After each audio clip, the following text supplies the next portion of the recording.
Truth. Why not? Gary was not available.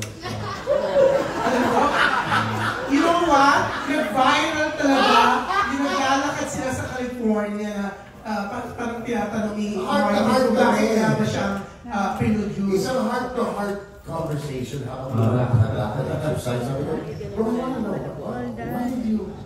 What made you think of the concert for me? His answer? Gary V was not available. No, that's what friends are for. Do you think you're serious, huh? Biro lang yan, ha? Biro. Joke lang yun. He really wasn't available. Ganito po yan. It was... Di ba ba last time eh? Hindi mo gagawin nun. It was gawin ulit mga December. Exactly, December. December, yeah. Yes. Well, yes. Even press. Dito ako. Yeah, it was the Christmas special of ABS-CBN. Pareho kami, we have the same dress. Yes, always. Magkasama kami, so na we were chit-chatting. I was with him, I was with Joy. I think I was with Eugene at the time.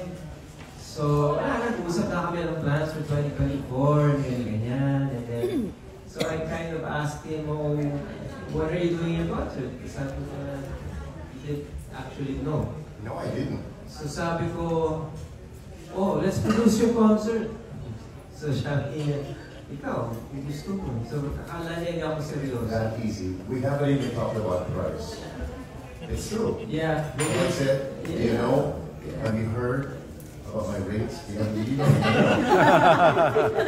haven't spoken to Joy.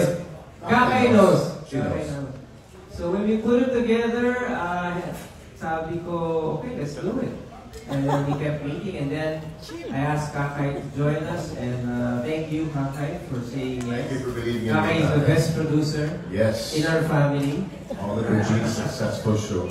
All of Regine. And of course, she also produced for us before, for me. I think Summer. All the collabs, yeah. All the collabs, the four of us. So, you know, best that we have her join us. And then some friends of mine from 18. So here we are. We're you know, C.C. Martin is very humble. You know, very humble. And he doesn't want to be called king.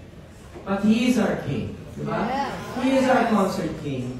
So if he doesn't want to say, I will say, he's the concert king. We will say. He's the concert king forever. Well, I got that title from the press.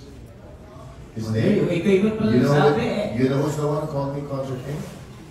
Papa Castillo.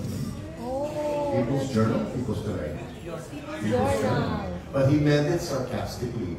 Kasi galit siya sa akin, di ba no bakit? Only right before he passed, nagiging friends kami. We never saw each other, we didn't have anything. I don't think Bob used to go to press cons eh. Rarely. Very rarely. I don't even know what he looks like except sa picture. He was being, yung concert king ko, something like that. So it became my title. Wala pala yung title. Yung Kuno. Concert king Kuno. Concert king forever Kuno.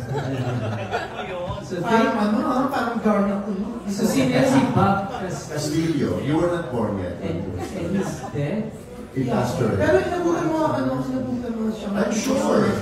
Editor pa noong time. Hindi na siya masyado nalalabas. Si Tita Aso yung pinapalabas niya. Hindi siya nabutang pen or yan. Aso, you remember? He didn't like me before, remember? You know, he didn't like me. Neither did you, but anyway. But you like Pops. But then, because you like Pops, you ended up loving me, right? That's our relationship. Yeah, we did. Why? This is not your press con. This is my press con. Let them ask the questions. Yeah, but I'm You're curious.